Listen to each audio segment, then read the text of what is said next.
السلام علیکم دوستوں، ٹائم لائن چینل پہ آپ سب دوستوں کو خوش آمدید۔ آج ہم آپ کے لیے بیان لے کے آئے ہیں حضرت مولانا علامہ عبدالکریم ندیم صاحب کا، جو انہوں نے مسئلہ توحید پہ کیا تھا، اور یہ بیان انہوں نے جنگ میں کیا تھا۔ تو آئیے ہم سب مل کر سنتے ہیں۔ لائق سب تعظیم و تکریم اکابر علماء کرام، واجب الاحترام برادران اسلام، قابل قدر بزرگوں، دوستوں، بھائیوں اور میری انتہائی لائق سب تعظیم و تکریم اسلامی مائیں، بہنیں اور بیٹیاں، آج کا یہ عظیم الشان اجتماع مدرسہ حفصہ تعلیم القرآن کے زیر انتظام و اہتمام انعقاد پذیر ہے۔ الحمدللہ دن کو مستورات کا اجتماع ہوا، جس میں 3 خوش نصیب بچیوں کی چادر پوشی کی تقریب ہوئی، جنہوں نے قرآن مجید کے حفظ ختم کیا ہے۔ اللہ اس درسگاہ کو ہمیشہ ہمیشہ آباد رکھے، پھلا پھولا رکھے، دن دگنی رات چگنی ترقی عطا فرمائے۔ بھائی طاہر صاحب نے اور محترم مہر صاحب نے اللہ کی توحید اور محبوب کی نبوت اور رسالت کے حوالے سے اتنا اچھا اور حسین انداز سے اپنا کلام پیش کیا ہے کہ میرے ذہن میں اس وقت جو خاکہ مضمون تھا، جس حوالے سے میں گفتگو کرنا چاہتا تھا، آپ کی یقین جانیے کہ ان کی باتوں کو سننے کے بعد میرا اپنا وجدان بھی اس طرف ہے کہ میں صرف اسی حوالے سے عقیدہ توحید، اللہ سے بندے کا تعلق کیا ہونا چاہیے اور کیا ہے، اس حوالے سے چند باتیں آپ حضرات کے سامنے عرض کرنا چاہتا ہوں۔ توجہ رہے گی تو انشاءاللہ بہت بڑا فائدہ ہوگا۔ اسلام کے بنیادی عقیدے 3 ہیں۔ اونچی بات سے بولیں، کتنے ہیں؟ زور سے بولیں، اونچی بات سے۔ سب سے پہلا عقیدہ عقیدہ توحید، دوسرا عقیدہ عقیدہ رسالت، تیسرا عقیدہ عقیدہ قیامت۔ عقیدہ توحید اللہ کی ذات و صفات و عبادات میں کسی کو شریک نہ کرنا، اور اس کی ذات سے متعلق جتنی چیزوں پہ ایمان رکھنا ضروری ہے ان سے متعلق ماننا، اسے عقیدہ توحید کہتے ہیں۔ عقیدہ رسالت، انبیاء اور رسولوں کو تسلیم کرنا، ان کی صفات اور کمالات پر ایمان لانا، ان کے معجزات کو تسلیم کرنا۔ عقیدہ قیامت، اس دنیا سے مرنے کے بعد کی زندگی، قبر، حشر، میزان اور آخرت کی نجات تک کے تمام مدارج جن منزلوں سے انسان گزرتا ہے ان پر ایمان رکھنا، اس کو عقیدہ قیامت کہتے ہیں۔ ان تینوں عقیدوں میں سب سے پہلا اور بنیادی عقیدہ عقیدہ توحید ہے۔ زور سے بولے، کون سا عقیدہ ہے؟ توجہ میری طرف رہے، کون سا عقیدہ ہے؟ عقیدہ توحید۔ توجہ کرنا، مجھ سے پہلے بزرگوں نے انبیاء کے تمام واقعات آپ کو بتائے، آدم علیہ السلام سے لے کر محبوب تک تمام پیغمبروں کی تشریف آوری کا مقصد اللہ کی وحدانیت کا اقرار و اعلان، ان انبیاء کے صدمات سہنے کا خلاصہ اللہ کی وحدانیت کا اعلان۔ حضرت آدم علیہ السلام ربنا ظلمنا انفسنا وان لم تغفر لنا، آنکھوں میں آنسو کی برسات اور اللہ کے روبرو اللہ کے حضور سجدہ ریز ہیں، مقصد صرف اس کی توحید کا اعلان کرنا ہے۔ نوح علیہ السلام طوفان میں کشتی 6 مہینے ہو گئے، یہ سارا چکر اس لیے ہے کہ اللہ کی وحدانیت کا اعلان کیا جائے۔ ابراہیم کو آگ کے چیخے میں ڈالا گیا اللہ کی وحدانیت کے لیے۔ حضرت اسماعیل چھری کے نیچے اللہ کی وحدانیت کا اقرار کر رہے ہیں۔ حضرت یوسف علیہ السلام کنویں میں ڈالے گئے، صدمات اور مصائب برداشت کیے اللہ کی توحید کے لیے۔ عقیدہ توحید اتنی اہمیت کی چیز ہے، انبیاء کے صدمات، انبیاء کی تکلیفیں، انبیاء کے مصائب، انبیاء کی مشکلات جو ہم اپنے بزرگوں سے کتابوں میں پڑھتے اور دیکھتے اور سنتے ہیں، وہ سب کا سب صرف اس لیے کہ اللہ کی وحدانیت کا نبی اعلان کرے، اس کا پرچار کرے، اللہ کی وحدانیت کے تذکرے کرے۔ اور ہر پیغمبر کی بعثت کا مقصد ہی عقیدہ توحید تھا۔ انبیاء آئے اس لیے تھے، یہی وجہ ہے کہ آپ پیغمبروں کے کلمے پر غور کریں، ہر نبی کے کلمے کا پہلا جز صرف عقیدہ توحید ہے، دوسرے جز میں تبدیلی آئی ہے، لا الہ الا اللہ، آدم صفی اللہ، لا الہ الا اللہ، نوح نجی اللہ، لا الہ الا اللہ، ابراہیم خلیل اللہ، لا الہ الا اللہ، موسیٰ کلیم اللہ، لا الہ الا اللہ، داؤد خلیفۃ اللہ، لا الہ الا اللہ، یوسف صدیق اللہ، لا الہ الا اللہ، عیسیٰ روح اللہ، لا الہ الا اللہ، محمد الرسول اللہ۔ آدم محمد کریم تمام انبیاء کے نبیوں اور رسول جتنے دنیا میں آئے، ان کا سب سے پہلے کلمے کا پہلا جز عقیدہ توحید، لا الہ الا اللہ۔ دوسرا حصہ اس لیے تبدیل ہو ہوتا رہا کہ نبی بدلتے رہے، کائنات کا الہ ایک ہے، پیغمبر 1,24,000 ہیں، اس لیے کلمہ توحید کا پہلا حصہ عقیدہ توحید کا اظہار تھا، اس میں کسی قسم کی تبدیلی نہیں آئی۔ ہر نبی کو بھیجنے کا مقصد ہی اظہار توحید ہے۔ نبی کس لیے آئے بھائی؟ نعرے بعد میں اللہ کے سارے نبی کس مقصد کے لیے آئے؟ اونچی آواز کے اور بلند آواز سے حدیث میں آتا ہے ایسے پیغمبر دنیا میں آئے جن لوگوں نے اللہ کے دین کی دعوت دی اور محنت کی۔ حضور نے فرمایا قیامت کے دن جو اللہ کی دربار میں پیغمبر اٹھیں گے، ایک نبی ہوگا ایک امتی کھڑا ہوگا، ایک نبی ہوگا 2 امتی ہوں گے، ایک نبی ہوگا 4 امتی ہوں گے، ایک نبی ہوگا 8 امتی ہوں گے، بعض پیغمبر اکیلے کھڑے ہوں گے، امتی ساتھ کوئی نہیں ہوگا۔ ہر نبی رب کی توحید کے اعلان کے لیے اتنے مستحکم اور مضبوط اور قبر بستہ تھے کہ انہوں نے ہر قسم کے صدمے سہے مگر اپنے عقیدے سے انحراف نہیں کیا۔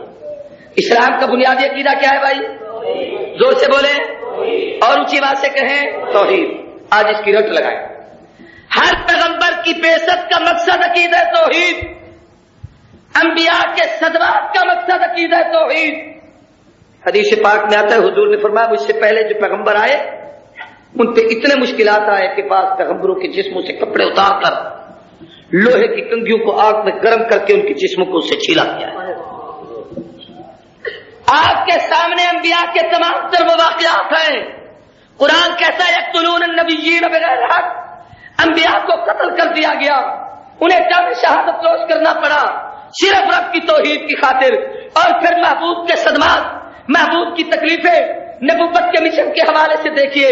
اللہ کے پیغمبر نے جب تک توحید کا اعلان نہیں کیا تھا، آمنہ کے درے یتیم سے کافر بھی کہتے تھے صادق ہیں، امین ہے، دیانتدار ہیں، اپنی امانتیں پاس رکھتے تھے۔ جب پیغمبر نے عقیدہ توحید بیان کیا، وہ جو صادق اور امین کہتے تھے محبوب کو ساحر کہنے لگے، مجنون کہا، دیوانہ کہا، راستے میں کانٹے بچھائے، جس میں اندر پیوٹی نے ڈالی، محبوب کو پتھر مارے، صدمات کا سامنا کرنا پڑا، مصائب برداشت کیے، تکلیفیں جھیلی، مختلف قسم کی مشکلات آئیں۔ بلکہ حدیث کی کتابوں میں آتا ہے اللہ کے محبوب آمنہ کے درے یتیم سیدنا محمد رسول اللہ کی بات سے اور زور سے رحمت کائنات نے اتنے مسائل برداشت کیے، اتنی تکلیفیں جھیلی، اللہ کے محبوب کو اتنے صدمے دیے گئے، رحمت کائنات کو 3 سال تک شیب ابی طالب کی گھاٹی میں قید کیا گیا۔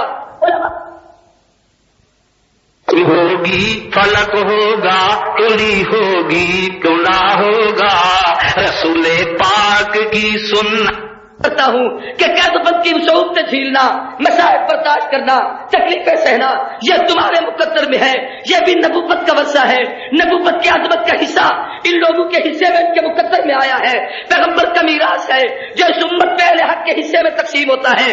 حدیث میں آتا ہے محبوب کو اس وادی میں قید کر دیا گیا، چاروں طرف پہاڑ تھے، کھلے آسمان کے نیچے اللہ کے نبی 3 سال جیل میں رہے، دن بھی وہی، رات بھی وہی، سردی بھی وہی، گرمی بھی وہی، سرد سردی کے سناٹوں میں جان چھپانے کی جگہ کوئی نہیں تھی، دوپہر کی تپتے ہوئی گرمی میں کوئی درخت نہیں تھا جس کے سائے میں پیغمبر گزارا کرے، دن کو رات کو بچاؤ کا کوئی انتظام نہیں، بارش میں اپنی جان بچانے کا کوئی حفاظتی انتظام نہیں۔ 3 سال تک اللہ کے نبی اس جیل میں رہتے ہیں اور پھر سوشل بائیکاٹ کر دیا گیا۔ کافروں نے ایک معاہدہ لے کر کعبۃ اللہ پہ لٹکا دیا کہ پیغمبر کے ساتھ تعلقات ختم کر دو، سوشل بائیکاٹ کا فیصلہ ہو گیا، کھانا پینا ختم، اندر کسی چیز کے جانے کی اجازت نہیں، کوئی چیز بھجوانے کی اجازت نہیں، حتیٰ کہ اللہ کے محبوب رحمت کائنات امام الانبیاء صلی اللہ علیہ وسلم کے خاندان کو بھی قید کیا گیا، حضور کی بیوی بھی ساتھ ہے، بچے بھی ساتھ ہیں، اللہ کے محبوب بھی ساتھ ہیں۔ کتابوں میں لکھا ہے 3 سال کی وہ اتنی بڑی قید تھی کہ جس وقت بچے بلبلاتے تھے صحابہ کہتے ہیں ہم پہ وہ وقت بھی آیا ہمیں کھانے پینے کی کوئی چیز نہیں ملتی تھی، ہم اپنے پاؤں کے جوتے کے چمڑے کو منہ میں چباتے تھے، اس سے جو لعاب بنتا تھا اسے چوس کر ہم گزارا کرتے تھے۔ اللہ کے محبوب پر اتنے صدمات آئے ہیں، کتابوں میں لکھا ہے کہ رحمت کائنات اس پہاڑ کے اندر چکر لگاتے، ہوا خشک پتے اٹھا کر اندر بھیج ڈالتی، محبوب چکر لگا کر ان سو کے پتوں کو اٹھا کر اپنے دامن اور جھولی میں لے کر اللہ کے نبی بیٹھ جاتے اور فرماتے آ میری بیٹی زینب آ رقیہ، آ ام کلثوم، آ فاطمہ، محمد کی بیٹیوں، محمد کے ہاتھ سے سو کے پتے کھا کر گزارا کر لو، انما العسر یسرا، دکھوں کے بعد سکھوں کا زمانہ آنے والا ہے۔ اللہ کے نبی نے یہ سب کچھ برداشت کیا ہے، توحید کو نہیں چھوڑا۔ بنیادی عقیدہ کیا ہے بھائی؟ اونچی بات سے پھر ایک جملہ اور سنو، مجھ سے پہلے طاہر صاحب طائف کے پتھروں کا تذکرہ کر رہے تھے۔ اللہ کے نبی جب وہاں پہنچے، تفصیلی واقعات حدیث کی کتابوں میں ہے، وہ سارے نہیں سنانا چاہتا، اتنے پتھر لگے کہ محبوب بے ہوش ہو کر گر پڑے۔ کتابوں میں لکھا ہے 3 بدماش آئے، ایک نے رسول اللہ کو دائیں بازو سے پکڑا، دوسرے نے بائیں بازو سے پکڑ کر محبوب کو کھڑا کیا، تیسرا کمینہ کمر کی طرف سے آیا، اس نے دونوں ہاتھ یوں حضور کے کندھے پہ رکھے، اپنا گھٹنا اس نے زور سے حضور کی کمر میں مارا، ہاتھ چھوڑے تو حضور منہ کے بل زمین سے نیچے گئے۔ سامنے ایک پتھر تھا، رسول اللہ کی پیشانی پہ لگا، خون کا فوارہ نکلا، سارا چہرہ اور داڑھی مبارک خون سے بھر گیا۔ محبوب اٹھے، اٹھنے کے بعد مارنے والے کو نہیں دیکھا، یوں آسمان کی طرف دیکھا، اللہ والضحیٰ کہہ کر جس چہرے کی تو نے قسمیں اٹھائی ہیں، عرش والا دا جھانک کے دیکھ تیرا محمد خون سے نہا چکا۔ یہ سب کچھ کس کے لیے ہے؟ اونچی بات سے زور سے بولو۔ پھر ایک بات کہتا ہوں، ذرا توجہ کرنا، محبوب کی زندگی میں نبوت کی آنکھوں کے سامنے پیغمبر کے صحابہ پر جتنے مشکلات آئے وہ بھی توحید کے۔ ابو بکر کو کعبے میں اتنا پیٹا گیا کہ ناک کی ہڈی ٹوٹ گئی، چہرہ زخمی ہو گیا، 3 دن صدیق بے ہوش رہے۔ ایک صحابی کے واقعات، حضرت عثمان کی گردن میں رسیاں ڈال کر کپڑا ڈال کے اتنے بل دیے گئے کہ آنکھیں باہر کو نکلنے لگی، ابو فقیہ کی پسلیاں ٹوٹ گئی۔ کتابوں میں لکھا ہے ابو بکر کہتے ہیں میں مکے کی گلیوں سے باہر نکلا تو کیا دیکھتا ہوں، ایک نوجوان ہے، نکھرتی ہوئی جوانی ہے، ابھرتا ہوا شباب ہے، لیکن نہیں، کمزور جسم کا، دبلے پتلے وجود کا مالک ہے۔ 8-10 بدماش کھڑے ہوئے ہیں، اس جوان کو اوندا منہ زمین پہ ڈالا ہوا ہے، دوپہر کی تپتی ہوئی دھوپ میں، مکے کی گرمی، پتھریلی زمین، نیچے چھوٹے چھوٹے سنگریزے پڑے ہوئے ہیں، اس کے اوپر وہ نوجوان اونھے منہ پڑا ہے، اور یہ 8-10 بدماش اس کی گردن پر کھڑے ہو کر اسے لتا۔ ابو بکر کہتے ہیں میں نے قریب جا کر کہا ظالمو ہوش کرو، میں نے دیکھا تو ابو فقیہ تھا، آنکھیں باہر کو نکلی ہوئی ہیں، ہونٹ خشک ہے، زبان باہر نکلی ہوئی ہے، آنکھیں کھلی ہوئی ہیں، چہرہ اس گرمی کی شدت کی وجہ سے اتنا متاثر ہے کہ آدمی پہچانا نہیں چاہتا۔ میں نے دیکھ کر کہا اللہ کا بندہ ہے، حیا کرو، اتنا ظلم نہ کرو۔ امیہ بدبخت کہنے لگا ابو بکر تیری وجہ سے سب کچھ ہو رہا ہے، تو محمد کا کلمہ نہ پڑھتا ان کو جرأت نہ ہوتی، یا یہ جان دے گا یا ایمان کو چھوڑے گا، تب ہم اسے چھوڑیں گے ورنہ نہیں چھوڑ سکتے۔ ابو بکر کہتے ہیں میں نے کہا میرے ساتھ یار سودا کرو، میں اس کو خریدنا چاہتا ہوں۔ 2000 اشرفیوں پہ سودا ہوا۔ صدیق کہتے ہیں میں نے پیسے دیے، میں نے کہا اب تو اس کو چھوڑو۔ ان بدماشوں نے اتنی زور سے چھلاگے ماری، کڑاک کر کے ابو فقیہ کی پسلیاں ٹوٹ گئیں۔ ابو بکر کہتے ہیں میں نے ان کو دھکا دے کے پیچھے ہٹایا، میں نے دیکھا تو ابو فقیہ بے ہوش ہو چکا ہے۔ توجہ کرنا میری بات کو ذرا غور سے سننا۔ ہاتھ پاؤں کی تلیے میں نے زور سے مسلی، کچھ دیر کے بعد ہوش آیا۔ میں نے کہا ابو فقیہ بڑی مار کھائی ہے، اٹھا کر ہلکا کوشش کی کہ بٹھاؤں، پانی کا پیالہ پیش کر کے کہا پانی پی لے، کچھ دیر طبیعت ٹھیک ہو جائے گی۔ دیکھ کر ابو فقیہ کہتا ہے ابو بکر تیرا احسان ہے کہ تو نے مجھے آزاد کرایا ہے، لیکن یاد رکھ جس محبوب کی محبت میں اتنی مار کھائی ہے، جب تک اس پیغمبر کا دیدار نہیں کروں گا ایک گھونٹ بھی پانی کا نہیں۔ صدیق کہتا ہے میں نے کھڑا کیا تو پسلیاں کڑ کر کے ٹوٹی ہوئی تھی ان کی آواز، سہارا دے کے دار ارقم کی طرف لے کے آیا۔ اللہ کے نبی کی محفل میں نے لا کر جب بٹھایا حضور کے سامنے ابو فقیہ آئے تو رسول اللہ اٹھ کر کھڑے ہو گئے. کیا وہ خوش نصیب ہوگا جس کے استقبال کے لیے رسول اللہ اٹھو. حضور نے ابو فقیہ کو دیکھا, ابو فقیہ نے محبوب کو دیکھا اور فرمایا پھر میں ان دونوں کو دیکھ رہا تھا. ہائے ہائے, مولانا اعظم طارق کے جب وہ حملہ ہوا تھا مولانا فاروقی شہید کے ساتھ اور زخموں سے چور تھے, میں لاہور ہسپتال میں ملنے کے لیے گیا تو عجیب حالت تھی, پورا جسم زخموں سے پھر تھا. اس دن مولانا پہلی دفعہ چند قدم چلے تھے کہ دوسرے دن اسمبلی میں جانا تھا.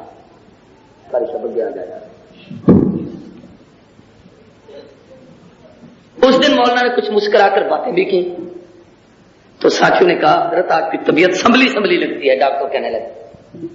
اتفاق سے میں اس دن گیا ہوا تھا, کرسی منگوائی, مجھے بٹھایا, کافی دیر تک باتیں خود سنائی, اپنی ساری کارگزاری بتائی. مولانا نے اس وقت ایک شعر بڑی محبت میں پڑھا. کہنے لگے اصل بات یہ ہے کہ پرانے ساتھی مل جائیں تو طبیعت کو بڑا سکون ملتا ہے. ان کے آنے سے چہرے کی جو آ جاتی ہے رونق, وہ یہ سمجھتے ہیں کہ بیمار بہت اچھا ہے. ابو بکر کہتا ہے کہ میں ابو فقیہ کے چہرے کو بھی دیکھتا تھا, نبوت کے چہرے کو بھی دیکھتا تھا. محبوب ابو فقیہ کو دیکھ رہے ہیں پر ابو فقیہ کا چہرہ گلاب کے پھول کی طرح کھل رہا ہے. جب میں قریب لایا تو میں نے کھڑا کر کے کہا ابو فقیہ اب تو دیدار ہو گیا, پانی کا پیالہ ہاتھ میں ہے, اب تو پی. توجہ کرنا.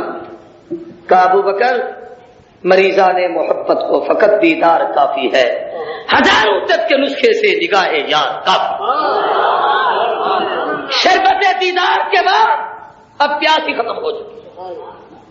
اور صدیق اگر پلا نہیں ہے پھر تو نہ پلا, اس یار کے ہاتھوں پلوا جس کے پیار میں اتنی مار کھائی.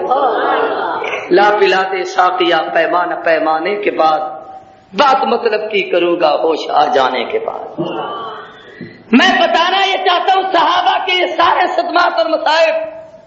امام اہل سنت سید نور الحسن شاہ بخاری کی کتاب ہے جس کا نام ہے مصائب الصحابہ. اس میں انہوں نے صحابہ کے تمام تر حالات نقل کیے ہیں. بلال کے سینے میں پتھر, گردن میں رسی, مکے کے بازاروں میں گھسیٹا جاتا ہے.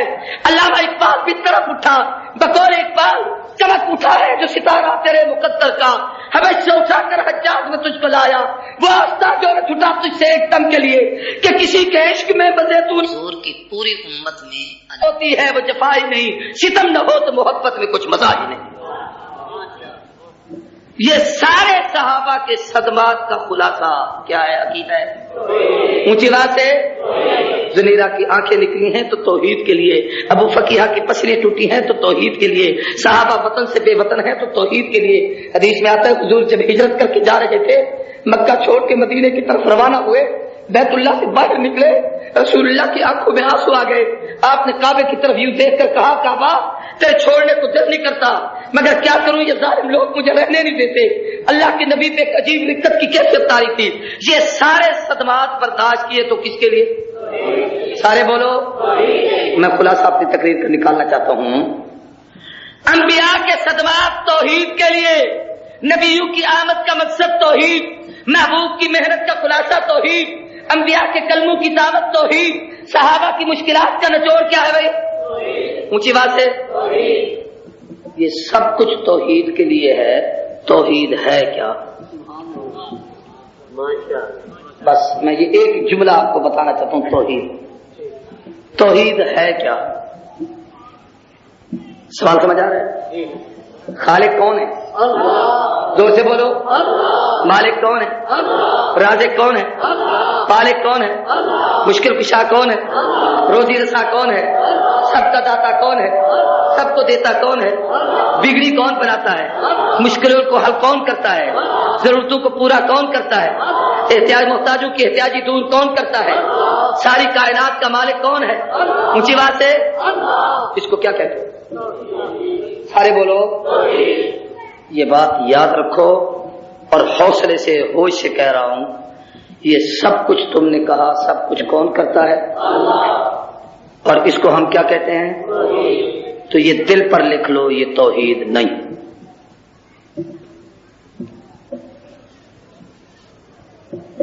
یہ جتنا عقیدہ تم نے بیان کیا ہے یہ توحید نہیں, یہ تو ابو جہل کا عقیدہ ہے.